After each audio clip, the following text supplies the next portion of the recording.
GK spirituals பார்வையாளர்களுக்கு எனது பணிவான வணக்கம். வாழ்க்கையில எத்தனை விதமான சவால்கள் வந்தாலும் அதை சிம்ம ராசிக்காரங்க சமாளிக்கிற திறனே தனின்னு தான் சொல்லணும். அந்த திறமை சிம்ம ராசிக்காரங்களுக்கு நிறையவே இருக்கு. ஸோ அப்படிப்பட்ட சிம்ம ராசிக்காரங்களுக்கு இந்த மாதம் சாதகமான மாசமும் இல்லை, பாதகமான மாசமும் இல்லைன்னு தான் சொல்லணும். ஏன்னா 10ல குரு, அதன் பிறகு 7ல கண்டக சனியா இருக்கு, அதுக்கப்புறம் செவ்வாய் உங்களுடைய சுகாதிபதி பாக்கியாதிபதி செவ்வாய் நீசமா இருக்கு, 2ல 8ல கேதுவும் ராகுவும் இருக்கு. இவ்வளவு எதிரான கிரகங்கள் இருந்தாலும் கூட போன மாதம் மாதிரி உங்களுடைய ராசி அதிபதி சூரியன் சனியோட பார்வையில இல்லாம இருக்கிறது ஒரு ஆறுதல். இந்த மாசம் அதுதான் மிகப்பெரிய ஆறுதலை கொடுக்கும். அப்போ உங்களுடைய ராசி அதிபதி குருவுடைய வீட்டுல இருக்கிறதுனால உங்களுக்கு மனத்தெளிவு நல்லா இருக்கு. இந்த மனத்தெளிவின் காரணமா எல்லா விஷயத்தையும் சமாளிக்கக்கூடிய திறன் உங்களுக்கு ஏற்படும்.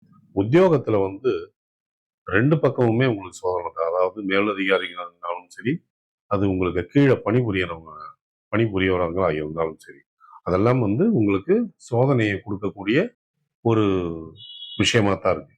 உங்களுடைய வாக்கு ஸ்தானத்தை குரு பார்க்கறதுனாலையும், உங்களுடைய சுகஸ்தானத்தை குரு பார்க்கறதுனாலையும், உங்களுடைய எதிரி ஸ்தானத்தை குரு பார்க்கறதுனாலையும் உங்களால ஈஸியா சமாளிக்க முடியும். சொந்த தொழில் பண்ணக்கூடியவங்களுக்கு ஒரு சுமாரான மாசம்தான். ஓரளவுக்கு லாபத்தை ஈட்டுறதுக்கு வாய்ப்புகள் இருக்கு. ஆனால் தொழில் நிமித்தமா நீங்க வெளியூர் பிரயாணம் போகும்போது அல்லது வெளிநாடு பயணங்கள் போகும்போது திட்டமிட்டு போகணும். அந்த திட்டமிட்டு போகணும்னா அந்த பயணங்கள் விரயத்துக்கு ஆளாகலாம். கல்வி விஷயத்துல, அதாவது பிள்ளைகளுடைய கல்வி விஷயம் அப்படின்னு வரும்போது அவங்களுடைய கல்வி விஷயத்துல முன்னேற்றம் நிச்சயமா உண்டு. அவங்க 2 விஷயத்தை கையாளும் போது கவனம் வேணும். ஒண்ணு தண்ணி, இன்னொன்னு நெருப்பு. இது சம்பந்தப்பட்ட விஷயங்களை அவங்க கையாளும் போது நீங்க அவங்களுக்கு எச்சரிக்கை கொடுத்து முன்னறிவித்து அதை பக்குவமா கையாள சொல்லி நீங்க கொடுக்கணும். அது நிறைய விபத்துகளையோ அல்லது நிறைய பிரச்சனைகளையோ தவிர்க்கலாம். வாழ்க்கை துணை கிட்ட நீங்க விட்டு கொடுத்துதான் போகணும். ஏன்னா உங்களுக்கு கண்டக சனி இருக்கிறதுனாலையும் செவ்வாய், அதை நீச செவ்வாய் அதை 8ஆம் பார்வையா உங்களுடைய கணவர் ஸ்தானத்தையோ அல்லது உங்களுடைய மனைவி ஸ்தானத்தையோ அது பார்க்கும்போது நிச்சயமா சண்டைகள் அதிகமாகிறதுக்கான வாய்ப்புகள் உண்டு. அதை நீங்க சமாளிக்கிறதுக்கு நீங்க விட்டு கொடுத்து போறது அவசியமானது. அது மட்டும்தான் குடும்பத்துல மகிழ்ச்சியை கொண்டு வரும். தாய் தந்தையுடைய உடல்நிலை ஆரோக்கியம் அப்படின்னு பார்த்தீங்கன்னா, அவங்களுடைய தாய் தந்தையுடைய உடல்நிலை ஆரோக்கியத்துல நீங்க கவலைப்படக்கூடிய அம்சம் இருக்குன்னு தான் சொல்லணும். அதுல குறிப்பா தாயாருடைய உடல்நிலையில கொஞ்சம் கவனம் வைக்கணும். உங்களுடைய உடல்நிலை, உங்களுடைய வாழ்க்கை துணையோட உடல்நிலை வரும்போது உங்களுக்கு அஜீரண கோளாறு ஏற்படுறதுக்கான வாய்ப்புகள் உண்டு. அது மட்டும் இல்லாம எலும்பு சம்பந்தப்பட்ட வலிகள் ஏற்படலாம். குருவோட பார்வை ஆரோக்கிய பார்க்கறதுனால எளிதில் உங்களுக்கு நிவாரணம் கிடைக்கிறதுக்கான வாய்ப்புகளும் உண்டு. குறிப்பா இந்த மாதம் உங்களுக்கு அநேக பிரச்சனை வரிசை கட்டி நின்றாலும் நீங்க தெளிவோட காட்டுற மனோதிடம், அந்த தைரியம், அதன் பால் எடுக்கப்படுற முடிவுகள், அந்த முடிவுகள் ரொம்ப புத்திசாலித்தனமாகவே பிறருக்கு தெரியும்.